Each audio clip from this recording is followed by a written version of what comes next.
खास वीडियो, एक exclusive video हम आपको दिखाने जा रहे हैं जिससे निश्चित तौर पर आपके होश फाख्ता हो जाएंगे। जम्मू कश्मीर में एक बार फिर से आतंकवादी पैर जमा रहे हैं। आज तक के पास आतंकवादियों का एक्सक्लूसिव वीडियो है जिसमें आतंकवादी सेना की वर्दी में आधुनिक हथियारों से लैस दिख रहे हैं। ये देखें आप, सूत्रों के मुताबिक वीडियो में दिख रहे सभी नए भर्ती आतंकवादी हैं।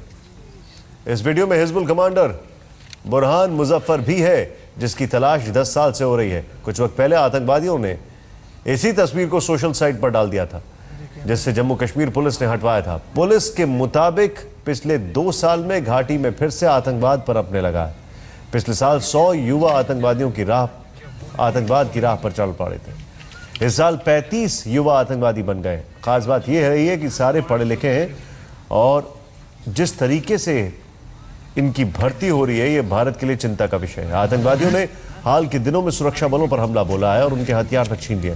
सेना की वर्दी में आतंकवादियों के इस नए ट्रेंड से न सिर्फ आम जनता धोखा खा सकती है बल्कि कई बार तो सुरक्षा बल भी चकमा खा जाते हैं।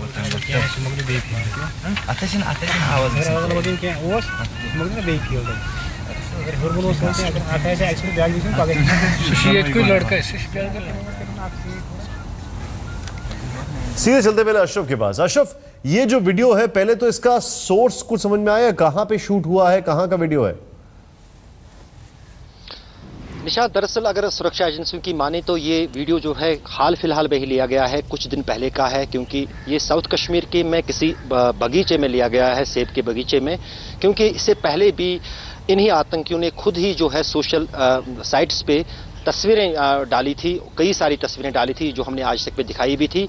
फिर पुलिस ने उसके बाद उसका आईपी सोर्स पता किया था और यहाँ तक कि उन फेस पेज बुक्स और सोशल साइट्स को उन फोटोग्राफ्स को हटाया भी था। लेकिन उसके बाद ही ये वीडियो अब सामने आया है जो पिछले 1 घंटे के दौरान अब सोशल नेटवर्क पे भी आया है और कई सारे सोशल नेटवर्क्स पे जितने भी युवा हैं उन्होंने शेयर किया है। तो जाहिर है कहीं ना कहीं चिंता का विषय है, खासतौर से सुरक्षा एजेंसियों के लिए, जो पहले ही ये मान रहे हैं कि कई सालों के बाद एक बार फिर कश्मीर में युवा जो हैं, खासतौर से युवा जो हैं, वो एक बार फिर आतंकवाद की राह पे आ रहे हैं। और पिछले दिनों भी न सिर्फ सरकार के लोगों ने बल्कि सेना के अधिकारियों ने, पुलिस के अधिकारियों ने माना कि करीब 35 जो हैं नए युवा जो हैं आतंकवाद के साथ जुड़ गए हैं। उनमें से अधिकतर जो हैं साउथ कश्मीर, जो दक्षिणी कश्मीर है, वहां पर हैं। और इस वीडियो में भी साफ दिख रहा है जितने भी ये आतंकी इस वीडियो में नजर आ रहे हैं, ये इनमें से अधिकतर जो हैं पिछले 3 से 4 महीने के भीतर आतंकवाद में शामिल हुए हैं। और इनमें जैसे आपने कहा कि जो बुरहान मुजफ्फर है जिसका भाई 2 महीने पहले मारा गया था सुरक्षा बलों के साथ एक क्रॉस फायर में, तो उसका वो पिछले 10 साल से इस इलाके में सक्रिय है और कहीं ना कहीं वही अब इन नए युवाओं के लिए एक आकर्षण का केंद्र बन रहा है। और यही वजह है कि ज्यादा से ज्यादा युवा पिछले 1 साल के दौरान आतंकवाद के साथ जुड़ रहे हैं, जो सुरक्षा के लिहाज से काफी चिंताजनक है। और महत्वपूर्ण बात यह है जो अब रणनीति अपना रहे हैं ये आतंकी, बिल्कुल सेना की वर्दी में, क्योंकि किसी भी आम व्यक्ति के लिए पता लगाना कि ये आतंकी है या फिर सेना के जवान है वो पता लगाना मुश्किल है। पहली नजर में वो चेक करना न सिर्फ आम लोगों के लिए बल्कि यहाँ तक कि कई बार सुरक्षा बलों के लिए भी मुश्किल बन रहा है। तो बहुत चिंता का विषय है। मैं आपके साथ आपके पास वापस आ रहा हूं। मेरे साथ अभी नेशनल कॉन्फ्रेंस के एक नेता हैं जुनैद मट्टू साहब, वो मौजूद हैं। जुनैद साहब, ये एक चिंता का विषय है कि जो आतंकवादियों की भर्ती हो रही है, ज्यादातर जो युवा हैं वो उस तरफ जा रहे हैं। इस साल 35 तक हो चुके हैं और ये वीडियो अपने आप में उसकी गवाही दे रहा है। बेहद चिंता का विषय है।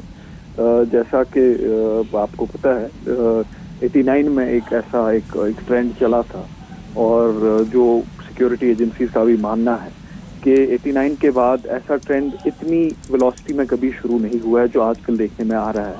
लोकल, ये सब लोकल बच्चे हैं, लोकल यूथ है जो ये स्नैच्ड वेपन्स हो या कुछ हो, जो मिलिटेंसी का रास्ता फिर से इख्तियार कर रहे हैं। ये बहुत ही चिंता का विषय है। और अगर पॉलिटिकली इसके पॉलिटिकल रीजंस इसके ढूंढे जाएं, हर एक ऐसी चीज के पॉलिटिकल रीजंस ही होते हैं, तो वो एक बड़ा एक सेंस ऑफ डिसइल्यूजनमेंट है, एक धोखाधड़ी जो हुई है, जो नॉर्थ पोल और साउथ पोल मिले हैं इस अलायंस गवर्नमेंट में। मुझे लगता है, हमारा ये सोचना है कि जो हमारा जो युवा है उनको आप बताएं, उनको आपने बताया इलेक्शन से पहले कि देखिए जी हमें वोट दीजिए, हमें जितने वोट हो सकते हैं उतने वोट दीजिए, ताकि हम बीजेपी, बहुत बुरी है बीजेपी, उसको हम स्टेट से बाहर रखेंगे। और इलेक्शन के बाद आपने बीजेपी के साथ मिलकर गवर्नमेंट बनाई, तो एक सेंस ऑफ डिसल्यूजनमेंट हुआ है यहाँ पे। हमारा मानना है शायद उससे कनेक्टेड हो, लेकिन अब गवर्नमेंट का वेट करेंगे, गवर्नमेंट का इसमें क्या बोलना है। मैं आपसे एक और चीज जानना चाहता हूँ, ये डिसल्यूजमेंट की आप बात कर रहे हैं, लेकिन इसमें क्या कहीं कुछ आपको ऐसा भी दिखाई दे रहा है कि प्रोएक्टिवनेस जो है वो थोड़ी कम हो गई है सरकार की तरफ से? देखिए, जो ये होती है आपकी एनलिस्टमेंट, जो होती है आपकी, जो आपकी डॉक्ट्रिनेशन होती है कि जब यूथ मिलिटेंसी ज्वाइन करते हैं, उसमें प्रोएक्टिवनेस कुछ नहीं कर सकती है। उसमें आप प्रोएक्टिव होंगे तो वो काउंटर प्रोडक्टिव ही होगा। People will take that as suppression और हरासमेंट, तो वो और they will be push to the corner. Proactive आप इंडोक्ट्रिनेशन में नहीं कर सकते हैं, प्रोएक्टिव आप कर सकते हैं काउंटर इंसर्जेंसी में। लेकिन जब आपके एक ग्रुप है यंगस्टर्स का, वो डिसाइड करता है कि देखें जी हमें फिर से मिलिटेंसी का रास्ता इख्तियार करना है, उसमें गवर्नमेंट ऑपरेशनल प्रोएक्टिवनेस कुछ नहीं करेगी, उसमें पॉलिटिकल प्रोएक्टिवनेस चाहिए।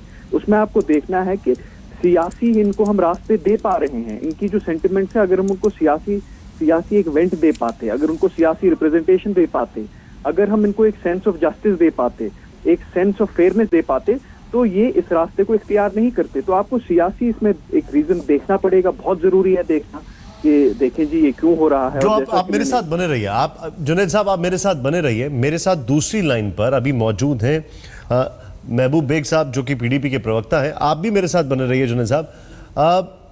मैं आपसे बेग साहब ये समझना चाहता हूं कि क्या सरकार की पॉलिसीज कहीं पर फेल हो रही हैं कि इतने आतंकवादी वहां की तरफ जा रहे हैं, इतने लोग, इतने युवा जो है वो आतंकवाद की तरफ बढ़ रहे हैं? और उसकी मिसाल ये वीडियो जो अभी इस वक्त सामने आया, एक्सक्लूसिव वीडियो जो आज तक दिखा रहा है। बेग साहब, मैं वापस आऊंगा यहां पर। जुनैद मट्टू जी हमारे साथ हैं, नेशनल कॉन्फ्रेंस के नेता हैं। अब सीधे सीधे एक चीज समझने वाली बात है अशरफ, एक फैक्टर यहां पर जो सबसे बड़ा है वो ये है कि क्या इसमें सरकार का रोल रहा है, किस तरीके से इसको कंटेन करे, किस तरीके से इसको रोके, किस तरीके से इस पर नियंत्रण करे। क्या जो अभी मट्टू साहब कह रहे थे कि जो युवा है वो बहुत ज़्यादा डिसल्यूजन्ड है, वो बहुत ज़्यादा मायूस है सरकार से और जो वहाँ पर राजनीति चल रही है उससे? निशाद, दरअसल अगर हमने पिछले 25 साल से लगातार हम जम्मू कश्मीर में चल रहे आतंकवाद को देख रहे हैं। एक ज़माना था जब 90 की दहाई में तो एकदम पूरा कश्मीर के युवा पीढ़ी ही जो है सरहद पार गई थी, वहाँ से हथियार लाए थे, फिर यहाँ पर आतंकवाद का लंबा दौर चलता गया।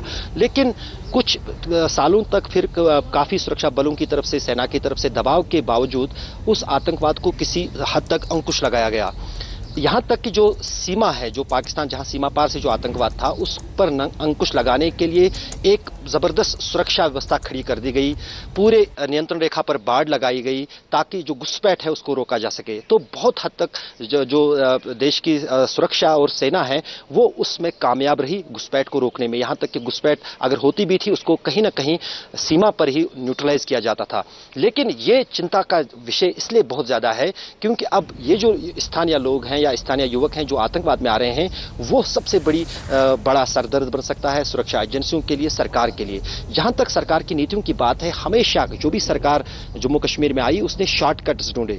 छोटा सा तरीका किस तरह से है ताकि कुछ हद तक दिखाया जाए कि अमन वापस लौटा है, फिर शांति बहाली हुई है, लेकिन वो कदम नहीं उठाए गए सरकारों की तरफ से, ना ही केंद्र सरकार की तरफ से, ना ही राज्य सरकार की तरफ से, जिससे इस समस्या से मैं रोकूंगा आपको यहाँ पर। मेरे साथ अभी retired major general Ashok Mehta ji हमारे साथ हैं।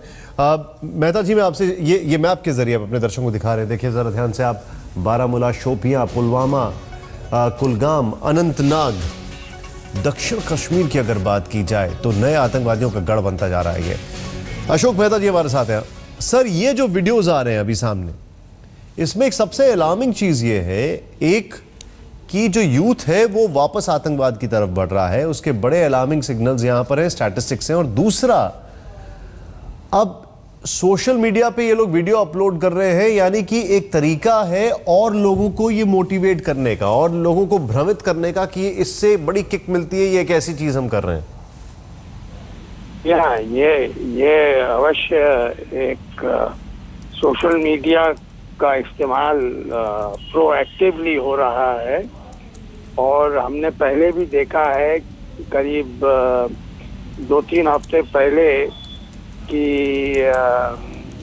ये कश्मीर के अवाम जो यूथ हैं, जवान, वो उन्होंने ऐप के ऊपर भी एक फोटो पाकिस्तान के झंडे हाथ में पकड़े हुए हैं और उन्होंने फोटो अपनी ऐप पे निकाली हुई है। तो अब समस्या आर्मी के लिए 2 किस्म की है। पहली बात तो सोशल मीडिया को कैसे आप कंट्रोल कर पाएंगे, और दूसरी बात अगर मिलिटेंट्स नॉट अगर ये तो अगर ये लोग यूनिफॉर्म में आतंकवादी कार्रवाई करने की कोशिश करेंगे तो जवानों के लिए, सिक्योरिटी फोर्सेस के लिए बड़ा मुश्किल हो जाता है कि उसको पता करना कि कौन टेररिस्ट है या कौन नॉन टेररिस्ट है। अभी हमने ये भी देखा है कि जितने भी हमले, फिदायीन हमले हुए हैं, वो इंडियन आर्मी। सर, मैं आपको रोकूंगा यहाँ पर, मुझे ब्रेक लेना जरूरी है, लेकिन ये अपने आप में एक बहुत चिंता का विषय है। क्यों? क्योंकि जिस तरीके से सोशल मीडिया का भी इस्तेमाल हो रहा है, जिस तरीके से ये एक उसमें एक एलिमेंट लेकर आ रहे हैं जिससे कि भ्रमित करने की कोशिश है युवा को कि जैसे कोई बहुत बड़ा काम कर रहे हैं। यहाँ तक की तस्वीर युवा देख सकता है, लेकिन वो तस्वीर भी उसको देखनी चाहिए जब ये लोग गोलियों से मार दिए जाते हैं।